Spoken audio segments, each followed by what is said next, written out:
What's up, everybody? It's Spencer Alessi, and this is the Esports Narrative.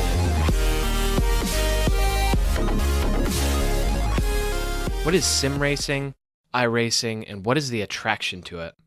How does iRacing compare to Forza and Gran Turismo? What is Neo Endurance? Who is Niel Hekkens?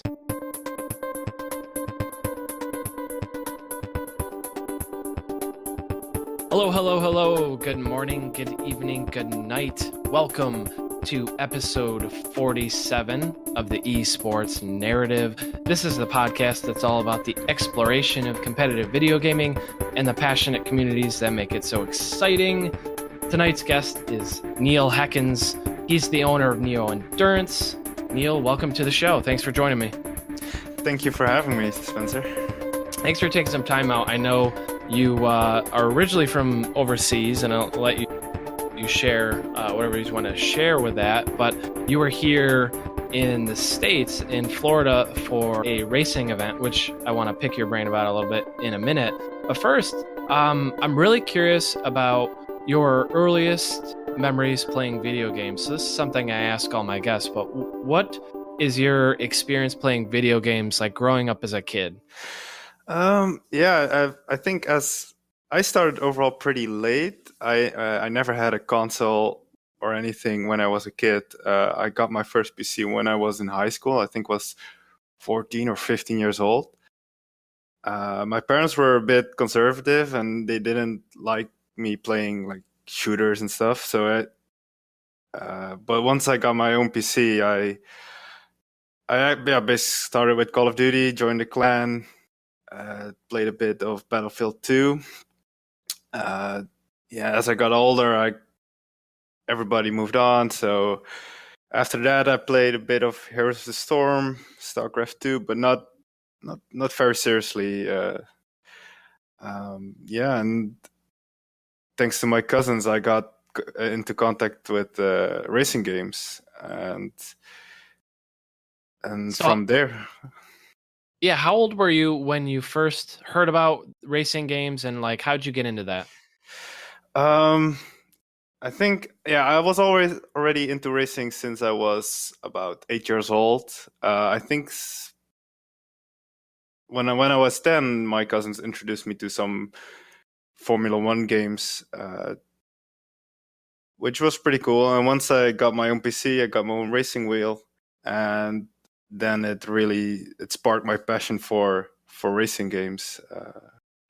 And then I went to GTR 2. That's a racing sim back in the day, which was pretty realistic for that time. And since 2011, I play iRacing, which is a racing sim from the US. And they laser scan all the tracks. So every bump is very accurate. And since that time, I'm just totally into racing. Awesome. So was your family into racing? Did anyone in your family race? Like, what was the interest for racing early on? No, nobody in my family raced prior. In Europe, Formula 1 is pretty big, so I was a huge fan as a kid, and since I learned more about other types of racing like NASCAR, IndyCar, endurance racing, I got fan of the overall package of racing, and so now I'm into endurance racing the most, so races of 6 hours and longer. Wow. And where are you from? Where do you reside from? So I'm originally from Eindhoven, and that's located in the Netherlands in Europe. So I am now in Florida for an endurance race called the Rolex 24. It's on Daytona International Speedway. And this year was one of the biggest events of years. Like a lot of big Formula 1 drivers came to Daytona. A lot of big names, teams came back into the series. So it was one heck of a party. I can imagine. Yeah. So talking about sim racing, and maybe if you want to share a little bit about iRacing specifically, but what is it for everyone listening? Some of my listeners might not know what it is or might not be super familiar with it. So what is sim racing, and what's like the attraction to it? Do you see from like a competitive standpoint? Yeah, it's sim racing is a bit different compared to the other esports style like League of Legends or Heroes of Storm or Counter Strike. Well, sim racing is mainly a virtual representation of the real counterpart, and I think that's the biggest difference. I mean, like, you cannot play Heroes of the Storm in real life, besides via role playing, but it's for many people it's the closest thing to the racing experience, without having to spend all the money on cars, on renting a track, on tires, and especially sim racing is becoming so realistic nowadays. It's getting better and better. Even real racing drivers are using it for training, so they can get up to speed much quicker at a racing event, or they can do this for fun. I mean, many real life racing drivers are now also participating in sim racing events, just for fun, to stay sharp for the real races. So how big is the sim racing community?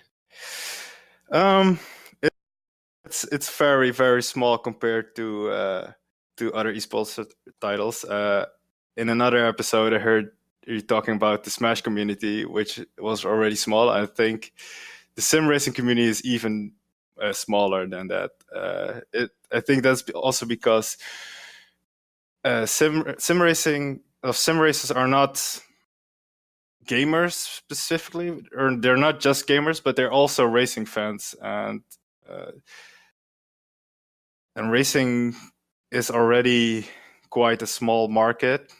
Uh, in real life, the racing series have problems of fans. The number of fans coming to the events is decreasing over time, which it's because people are getting older and they're literally, getting extinct, basically. So now what racing series are trying to do is they try to get trying to attract younger audience by creating these esports series of their racing series. So, for example, Formula One now has its own esports competition. NASCAR has its esport competition with iRacing. So more and more racing series are trying to get into this big esports hype. Now, you mentioned professional racers are using this to train. How closely does this resemble real racing, and like how effective do you think this is for racers to use as a training tool? Yeah, I think it's very effective. Real racing is very expensive, and during a weekend event, so for example, at the Rolex 24 this weekend, you have some practice sessions of 1 maybe 2 hours on Thursday, one practice session on Friday, and then you have the race in the weekend. So you have very limited time to know the track, to get up to speed, and if you practice that before in a simulator, once you get at the track, you already know what gear you have to, when to brake, and so you can use all the time on getting the car faster. And I think that's how it helps the drivers. I've also experienced this myself. I've driven on a track once with a rental car, and it was surprisingly accurate. It was the first time I ever raced on that track in real life. The first lap I had to get used to the G-forces, but after the first lap, it was like I did it. It felt the same as, and the instructor gave me some tips as well, and that also applied back into the game. So it goes both ways, and it's pretty impressive. And you said that they're even racing. The professional racers are even racing in tournaments. How well are they placing in these tournaments? Yeah, it also depends on how much they do. I mean, every racing idol has their own quirks or like these things that make you faster, but are not really unrealistic. But I think overall, they have these skills and they apply very well on the racing games. And there are a couple of racing drivers that win occasional races. Yeah. How hard is iRacing to master? Like someone who's winning tournaments, like how many hours do they have at the game?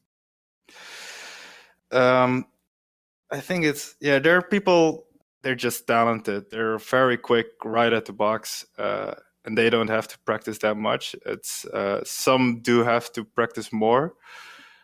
It's not advised to grind because usually they also say like after max 2 hours, you're getting tired and you're just making the same mistakes over and over again. And it's better to practice for 1 hour, analyze the data, and then see where you can improve, and then go for a short run again. But I think the most people are spending a couple of hours in a week. Yeah.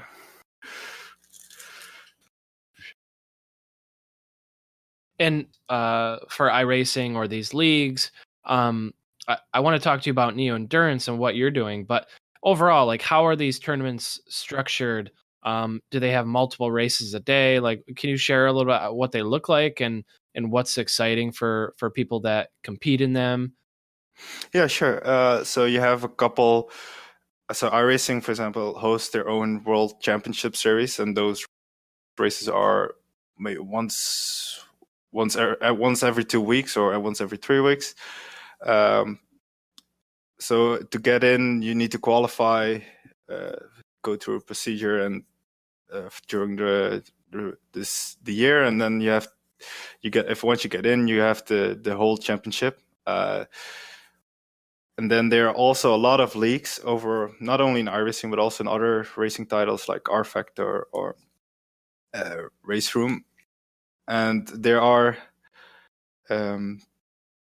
they're just all run by members basically, and dependent on the level, it's easy to get in or harder to get into. What iRacing itself does pretty well is they also host their own series for people, and those races are run every 2 hour, and then so for example they run one track a week, and they so your 4 best results, they take the best so from 4 races they take the best result. Multiple races a week, but you don't have to worry too much about if you have one good race and then 2 bad races. So you can race almost any time you want. So you can race like around the clock, every 2 hours. Essentially, is what this is set up for. What's like? Is there prize money? What's the prize money like? Like, how exciting is that? The prize money is fairly small. I know in the World Championships of iRacing, so for example in their NASCAR World Championship Series, I think the first place gets $10,000, and then I think the total prize pool is something of 20,000. I'm not totally sure. I think last year we had the Formula E. It's a electrical racing series. They organized a race where the prize pool was $1 million, and I think that was the biggest prize pool so far for sim racing. Wow, it's pretty impressive. Have you seen the sim racing community growing over the years since you've been a part of it? Does it seem like it's gaining more and more exposure now that there's some, like real racing, counterparts to it? Yeah, it's getting bigger and more serious for sure. It's yeah, especially thanks to the real racing series or manufacturers that are also pushing sim. It's people are getting more serious about it, and that's also that's great to see. And there are also more teams forming, more people getting into sim racing. So maybe also people becoming a fan of racing. So I think this helps the sports, not only sim racing but also real racing. Helps both worlds basically. Yeah, one of the reasons I reached out and wanted to talk to you and someone from the sim racing niche, I'll say, is because I think it is kind of primed to take off in some ways, like a lot of the other esports have, and I think this one has really good potential because of the brands that support these races. I think want to get into the market more, and I think you can tell me this, but car drivers, racers are really passionate fans, right? You see that in tournaments and races.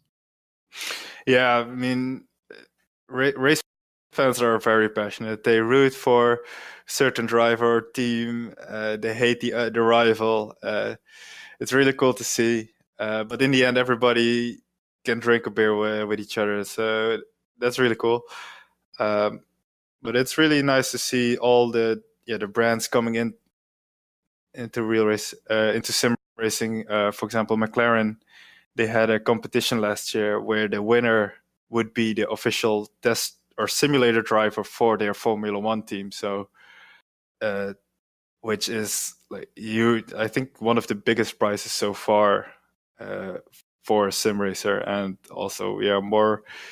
It's getting more intertwined with each other. It's both worlds are becoming one basically, and that's really cool to see. So how does iRacing compare to something like Forza or Gran Turismo? Now, I understand they're different games in a lot of ways, but how do they? If you had to compare them, how would those be different? Um, yeah, there's always uh, some some running joke in the sim racing community that Forza and uh, Gran Turismo are not the real racing sims, but Uh-huh. I think they are very important because they have the huge exposure to millions of console gamers. I mean, Gran Turismo was also one of the organizers of a program that ran for a couple of years where they would take a gamer, and the winner of that year would receive a 1 year contract for Nissan, and there are a couple of drivers now were gamers before and now are professional racing drivers, and it shows like there are a lot of talented people in the world, but yeah, because racing is so expensive, not everybody gets that opportunity to go racing. Uh, so I think Forza and Gran Turismo are very very important because you also have to, maybe they're not as difficult or realistic as other racing sims.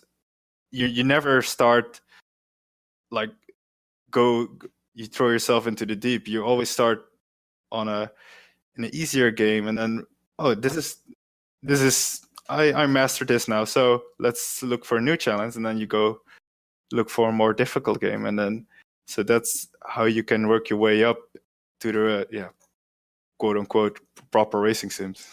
I like the little sly there. I like it. What is now? Let's talk about Neo Endurance. You're the owner of Neo Endurance. Tell us what that is and what you do, and tell us a little about that. Yeah, sure. So yeah, one of my passions is endurance races. these are team. Yeah, endurance racing is like I said earlier, was races of 6 hours or longer. So this weekend we up to 24 hours, like this weekend in Daytona, and it's more of a team effort. So you have multiple drivers in a car, and they relay. They relay after a couple of hours, and when we started Neo, there wasn't a real endurance competition within iRacing. So we thought, let's start our own. And over years, it became bigger and bigger. And now a lot of the biggest sim racing teams are competing in our championship, which is really cool and very humbling as well. And what I do is I organize, basically the whole tournament. So we set up a schedule of 6 races this season. We have a race once a month, and our final race is a 24-hour race at Le Mans. Which is an iconic circuit in endurance racing. What I do is I do all the administration, all the marketing, so the social media posts. I developed the website, and we just want to make sure that everybody, so not only the teams, the drivers, but also the viewers, get the same experience as they would have as watching the real racing, like a real race, basically. So how big's your team at Neo Endurance? So right now we have a team of 4 administrators. And so during the race, we also have race control, which are basically the referees during the race. And there we are with five guys watching the race. And if there is if somebody makes a mistake or foul, basically, then we have to judge it and maybe hand out a penalty to the offending team. Now, with the endurance races, I'm assuming this is done online and all the players are, essentially remotely playing. Yeah, correct. Yeah, it's yes. This is So done online. Sorry. how Go do ahead. you police this, or how do you keep tournaments running smoothly and efficiently? Like, I would imagine people try and game the system, or how do you get these events running smoothly? Yeah. So fortunately, a lot of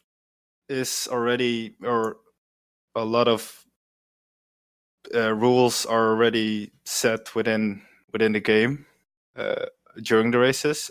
For some things, we also have our own rules, which if we can enforce them. So if we cannot enforce it in some way, or it's technically not possible for us, then we usually let it go.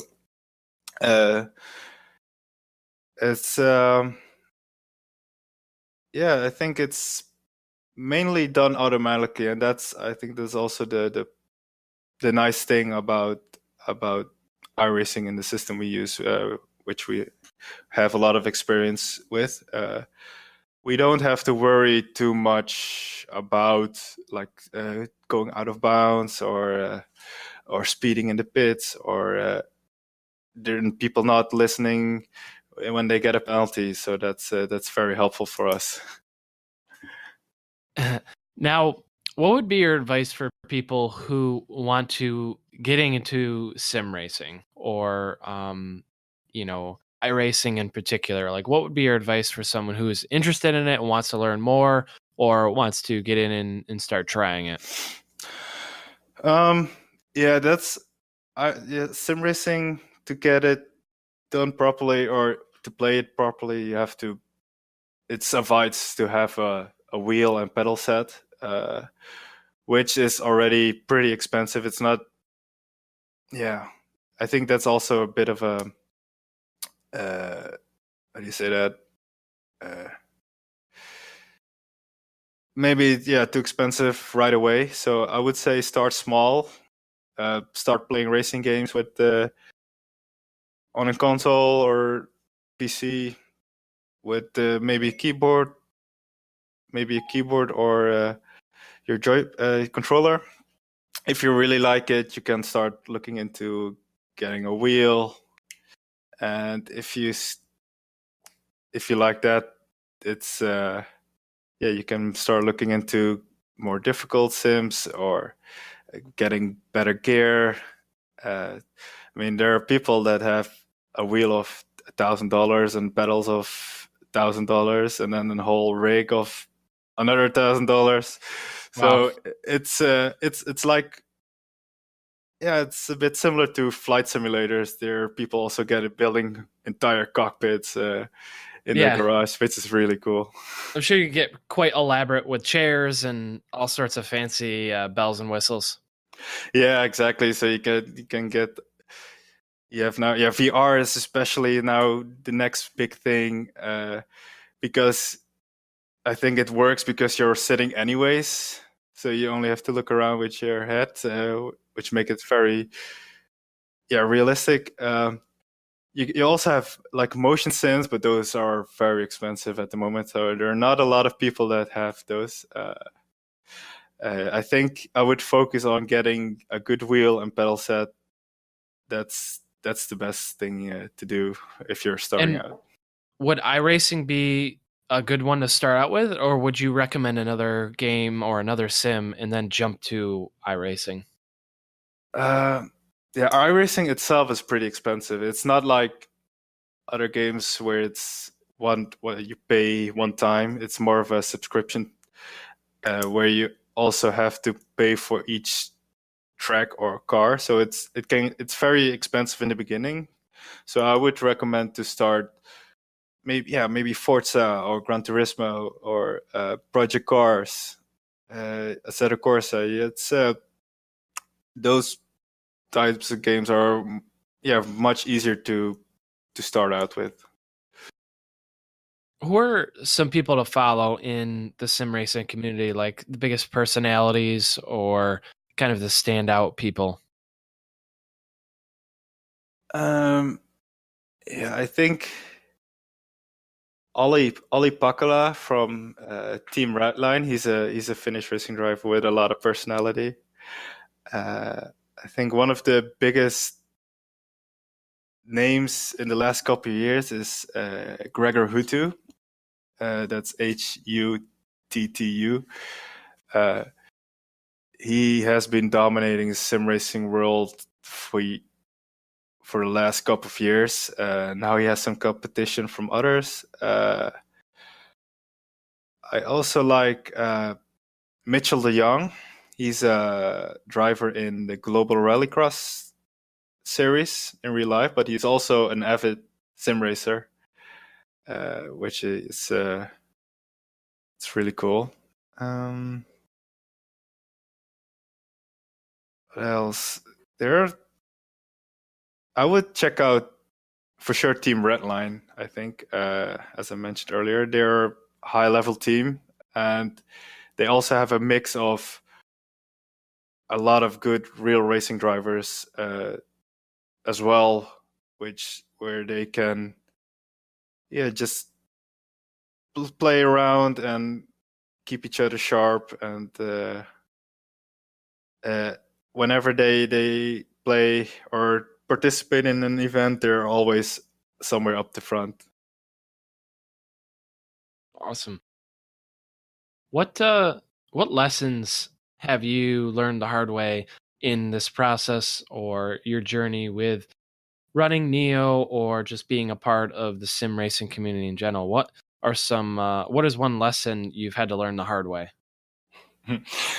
Yeah, that's a good question. I think stop caring as much what people think. Before I really cared about what people think of our series and about how we do it. I mean, at the end, I've learned you cannot please everybody.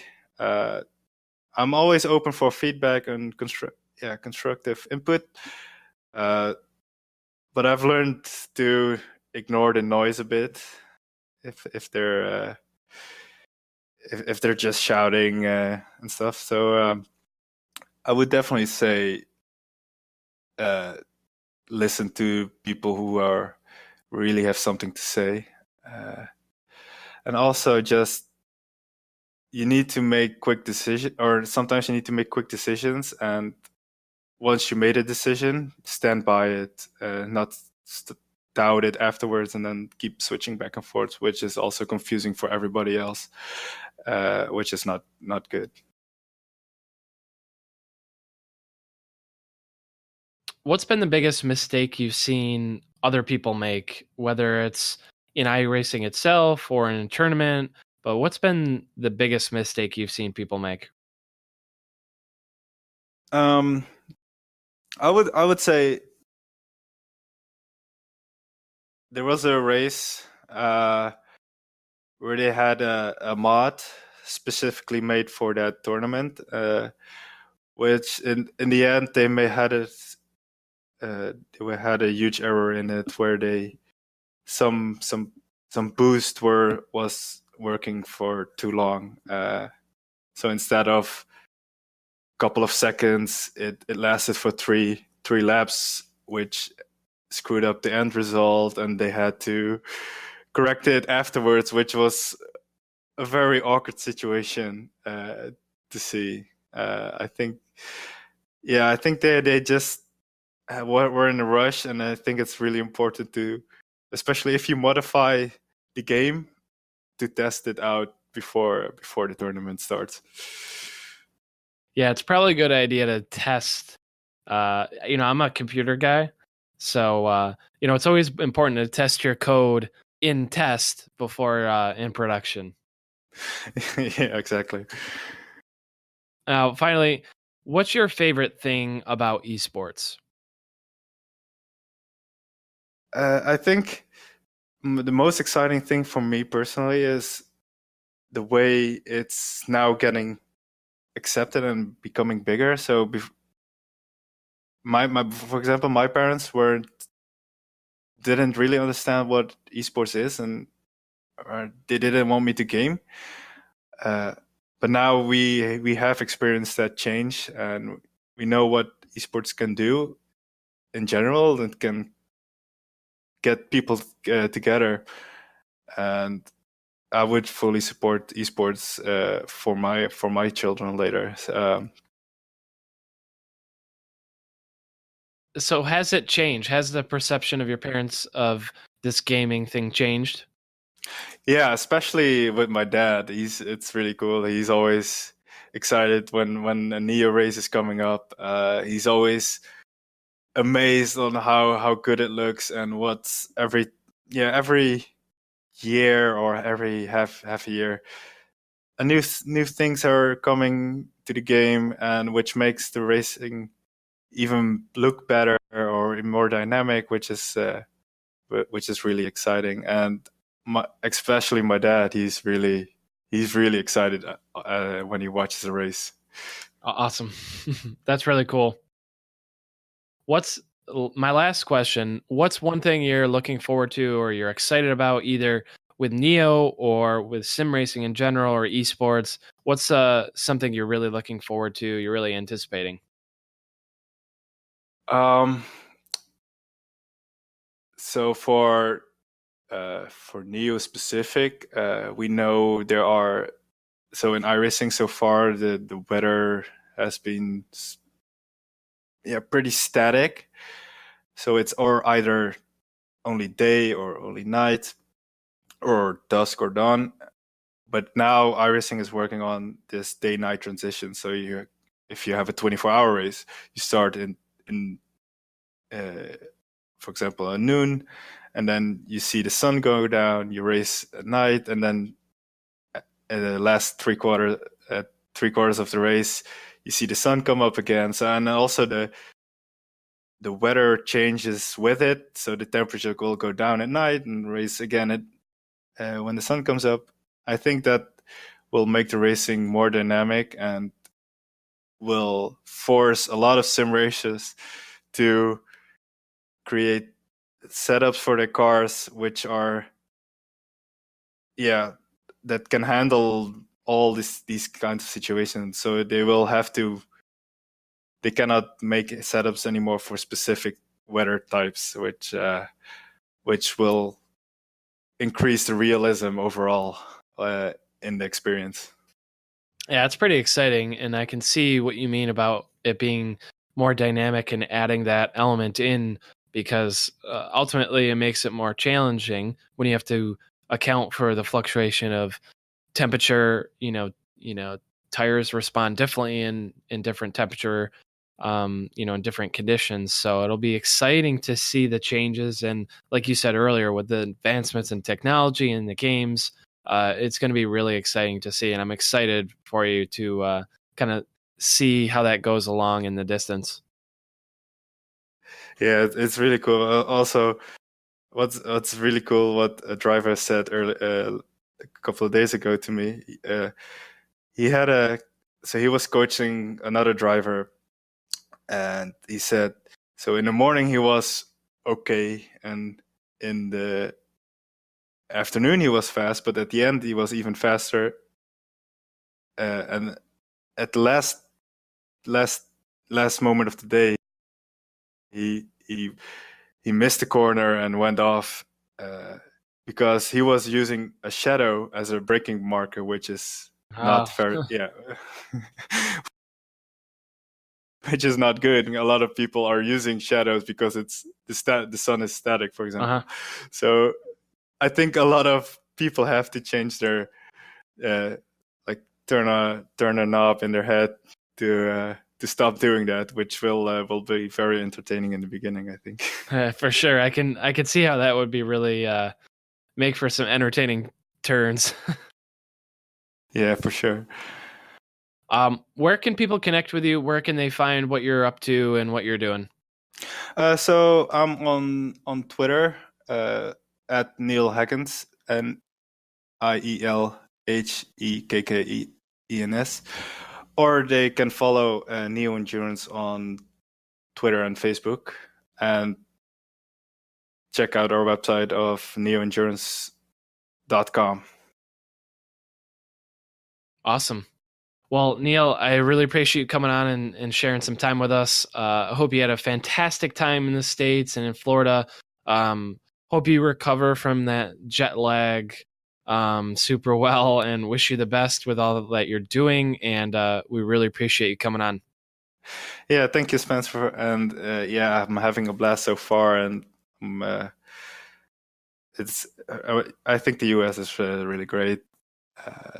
I'm one of the few people that think that the sports in US are cool. So look, I'm sorry. Is there a chance you're going to move here? I don't know. Maybe if there comes an opportunity for me and my girlfriend. But until that time, I'll have to come back another time for a football game or anything else or other racing. So I'll be back for sure. Awesome. Well, it's a pleasure having you, and I look forward to see what you and Neo in the sim racing community is up to. I know I'll be watching and kind of looking from afar, so I'm super excited and appreciate you again coming on. Yeah, thank you, Spencer. And with that, I just want to remind everyone that if this all goes as planned, this show is just the beginning. Hey guys, real quick before you go, I just want to say thanks for listening and supporting the show. It really means a lot to me that you like it, and I hope that if you found some value from this podcast, that you'll share it on Twitter or on Instagram or Facebook, anywhere that you have a social media presence.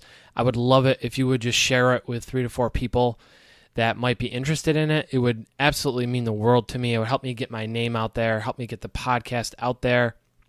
I do this solely for the love of esports and for the love of getting to know people and hearing the stories of esports that I think are so awesome. So please, if you got value from this, if you enjoyed it, please share it with someone who you think might like it.